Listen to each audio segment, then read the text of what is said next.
మీకు విషయం షేర్ చేసుకోవాలనుకుంటున్నాను. సో, అదేంటంటే రీసెంట్‌గా హైదరాబాద్‌లో జరుగుతున్న ఒక ఇన్సిడెంట్ అనమాట. సో, అదేంటంటే మనం ఏదైతే ఐటీ కంపెనీస్‌లో గవర్నమెంట్ కంపెనీగా ఫీల్ అయ్యే ఒక టాప్ కంపెనీ.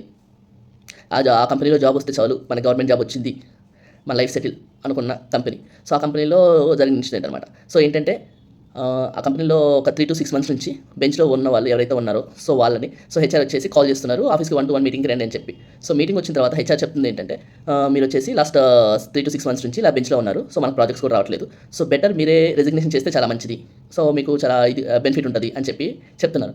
లేదు మేడం, ఇలాగా మాకు ఇప్పుడంటే కొద్దిగా టైం పడుతుంది కదా! సో, మాకు జాబ్ దొరకడం కష్టమవుతది అని చెప్పి వాళ్ళు రిక్వెస్ట్ చేస్తున్నా సరే, హెచ్ఆర్ వాళ్ళు వినకుండా, సో, మర్యాదగా మీరు రిజిగ్నేషన్ చేస్తే it will be benefit for you. లేదు అని అనుకుంటే మేమే టర్మినేట్ చేయాల్సొస్తది.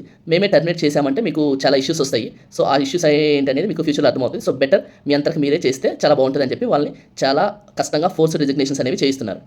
ఇది జరుగుతున్న ఒక ఇన్సిడెంట్ టాప్ ఎంఎన్‌సీ అనమాట.